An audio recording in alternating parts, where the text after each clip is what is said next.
तर खरा अभ्यास सुरू होतो. जनरली अभ्यास हा 12वी नंतर सुरू करावा. 12वी ते ग्रॅज्युएशनच्या पिरियडमध्ये एक जुजबी माहिती पाहिजे, ओरिएंटेशन पाहिजे, फाउंडेशन पक्क झालं पाहिजे आणि 12वी ग्रॅज्युएशन नंतर खरा अभ्यास सुरू होतो. मग ग्रॅज्युएशन ते कोणतंही असू दे, मग तो इंजिनिअरिंगचा असू दे, मेडिसिनचा असू दे, मग त्याला अनेक वाटा आहेत, क्लासेस आहेत, कोचिंग आहे. पण हे सर्व करत असताना पालकांना एक महत्त्वाची गोष्ट आहे, म्हणजे पालकांनी पेशन्स ठेवल्या पाहिजेत. म्हणजे काय आहे की ही परीक्षा जी आहे ना ती वर्षभर चालते, 3-4 वर्ष याचा अभ्यास करतात मुलं किंवा मुली, आणि त्यानंतर पास होणं त्यांच्या हातात नसतं. खूपच कॉम्पिटिटिव्ह आहे आणि खूपच मोठं कॉम्पिटिशन आहे. जवळजवळ 1,00,000-1.5 लाख मुलं मुली एखाद्या परीक्षेला बसतात आणि त्यातून नेमकीच फक्त 100 ते 125 मुलं मुली सिलेक्ट होतात. तर हे करत असताना तुम्ही टक्केवारी बघा, इतकी लहान टक्केवारी पास होते, त्यामुळे कस खूप लागतो आणि त्यामुळं हलक्या 1-2 मार्कांनी पण अनेक विद्यार्थी नापास होतात किंवा पास होत नाहीत. तर त्यांना नेहमी समर्थन केलं पाहिजे, त्यांना म्हणजे पाठिंबा नेहमी दिला पाहिजे. आणि असं करत असताना मग विद्यार्थी अधिकारी होतो. आणि अधिकारी होत असताना त्याच्यामध्ये पण त्यालाही खूप मेहनत करावी लागते आणि ही मेहनत अशी कंटिन्युअस आहे. त्यामुळं एका विद्यार्थ्याचं ते काम नसून अख्ख्या कुटुंबाचं ते काम असतं. त्यासाठी पालकांचा खूप मोठा रोल ह्यात येतो. नांडोळे सरांची माझी चर्चा झाली होती मागच्या वेळी, त्यावेळी मी त्यांना म्हणलं होतं की मी पालकांवरती जास्त फोकस करणार, कारण विद्यार्थी लहान आहेत. पालकांनी सध्याची परिस्थिती समजून घेतली पाहिजे की सध्याचा जो स्पर्धा परीक्षेचं युग आहे त्यात पालकांनी सध्या काय काय केलं पाहिजे किंवा कसं गाईड केलं पाहिजे आपल्या मुलांना. तर त्या अनुषंगाने पालकांचा खूप मोठा असा रोल आहे.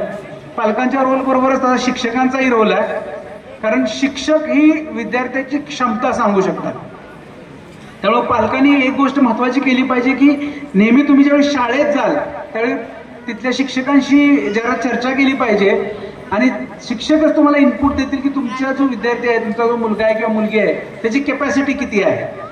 आणि हे जर तुम्हाला कळालं आणि तुम्हाला कॉन्फिडन्स आला की हा आपला मुलगा किंवा मुलगी हे शिक्षक म्हणताय की यांची पात्रता आहे, यांचा कॉन्फिडन्स आहे, हे करू शकतात, तर तुम्ही ते मग पुढं घेऊन जाऊ शकता.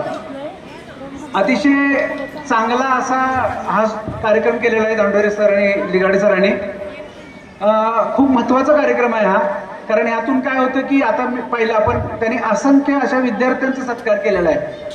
म्हणजे इथं जर समजा 200-300 विद्यार्थी असतील तर परीक्षा ज्यांची घेतली ते नक्कीच 2-3 हजार असतील.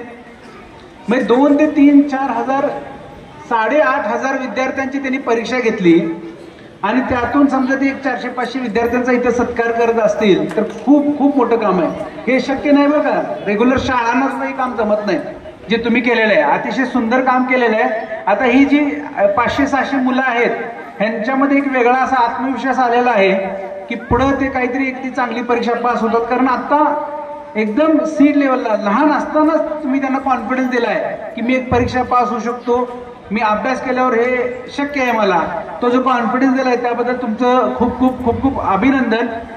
अतिशय सुंदर कार्यक्रम केलेला आहे. नक्कीच तुमचं जे स्वप्न आहे की इथं अधिकारी बसले असतील, मी तर म्हणतोय की प्रेक्षकांना इथं बसवावं लागेल आणि अधिकाऱ्यांना असं इकडे बसवावं लागेल. असा उलटा कार्यक्रम व्हावा ही मी सदिच्छा व्यक्त करतो. मला इथं बोलवलं, माझा सत्कार केला, त्याहीपेक्षा महत्वाचं म्हणजे मला इतक्या लोकांचा सत्कार करण्याची संधी दिली त्याबद्दल खूप खूप आभार. आणि असंच तुम्ही करत राहा. तुम्ही जे प्रश्नसंच केलेले आहेत ते अपडेट करत राहा. फक्त अकलूज आणि माळशिरस सोलापूर नव्हे, अख्ख्या महाराष्ट्रातल्या विद्यार्थ्यांना यांचा फायदा होणार एवढं लक्षात ठेवा. एका वर्षात जर 5,000 कॉपी खपलेल्या आहेत म्हणजे 5,000 विद्यार्थ्यांना त्याचा फायदा झालेला आहे, तर पुढच्या 4-5 वर्षात ते नक्कीच 50,000 विद्यार्थ्यांपर्यंत जाईल आणि सगळ्यांना त्याचा फायदा होईल. एवढं बोलून माझे 2 शब्द संपवतो. धन्यवाद. धन्यवाद साहेब. साहेबांना एक विनंती आहे की आपण सैनिक स्कूलचे विद्यार्थी होतात आणि त्याच सैनिक स्कूलचा गेल्या 3 वर्ष झालं व्यवस्थापन कमिटीचा अध्यक्ष म्हणून मला संधी मिळाली त्या ठिकाणी. तर माझी आपल्याला विनंती की आमच्या शेवटच्या विद्यार्थ्यांचा सत्कार होईपर्यंत तुम्ही इथं थांबावं. तर हे विद्यार्थी तुम्हाला पाहायला आलेत, तुमच्या जो सोबत एक फोटो काढायचे आलेत.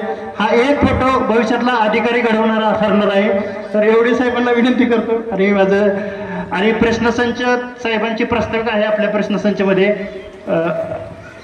तो प्रश्नसंच सुद्धा तुम्ही घ्यावा म्हणजे माझा फायदा होईल एवढी विनंती. धन्यवाद. हो, निश्चित खरं आहे. पुरस्कार प्रेरणा देतात आणि शेवटच्या विद्यार्थ्यापर्यंत उपस्थित राहतील.